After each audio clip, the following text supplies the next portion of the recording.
Donc là on va regarder un petit peu comment utiliser Word. Donc j'ai déjà écrit une fausse lettre. Donc là je voudrais la mettre en page.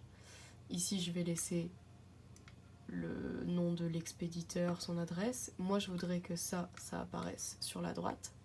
Donc tout simplement je vais sélectionner et je vais cliquer sur aligner à droite. Ensuite, ça c'est pareil, j'aimerais que ça apparaisse sur la droite. Donc je vais faire la même chose. Par contre, je voudrais laisser un espace entre les deux. Donc je me mets après marque et je fais entrer, ça m'a mis un espace. Ici, je voudrais pareil mettre un petit espace. Donc je vais me mettre avant objet et je vais faire entrer. Ensuite, on va passer à la lettre en elle-même. Donc monsieur, je voudrais qu'il soit quand même un petit peu plus bas. Donc c'est pareil, je vais passer 2 lignes. Je me mets avant monsieur, je fais entrer 2 fois. Et là, j'aimerais que le monsieur soit un petit peu décalé, mais pas tout à fait au centre, ni tout à fait à droite. Je vais laisser un alinéa.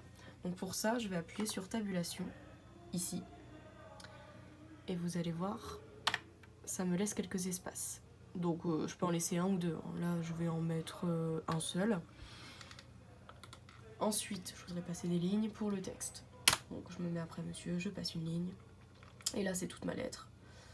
Je vais mettre ma signature hop, un peu plus bas. Donc je me mets avant du bois. Je fais entrer 2 fois, je vais passer 2 lignes. Je voudrais que cette signature, elle apparaisse tout à fait à droite. Donc, la même chose que tout à l'heure. Je vais faire aligner à droite.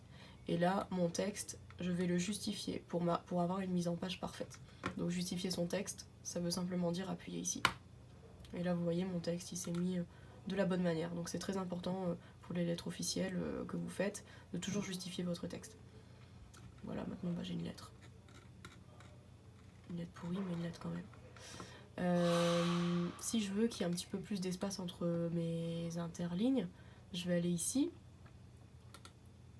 Et puis je vais mettre ajouter un espace après le paragraphe, admettons. Si je veux le supprimer, je supprime l'espace. Je peux vraiment faire tout ce que je veux. Après, si je veux mettre ça en gras, c'est comme sur Excel. Gras, je peux même le souligner. Je peux changer la taille de la police. Je peux changer la police en elle-même. Voilà. Si je veux voir un petit peu tous les espaces que j'ai laissés, il suffit d'appuyer ici. Et ça va vous mettre une vue un peu codée de votre lettre. Et à chaque fois qu'il y a ce petit P à l'envers, en fait, et ben ça vous indique que vous avez passé une ligne. Donc là, par exemple, celui-ci, je peux très bien le supprimer. Il sert à rien. Bon, c'est des détails.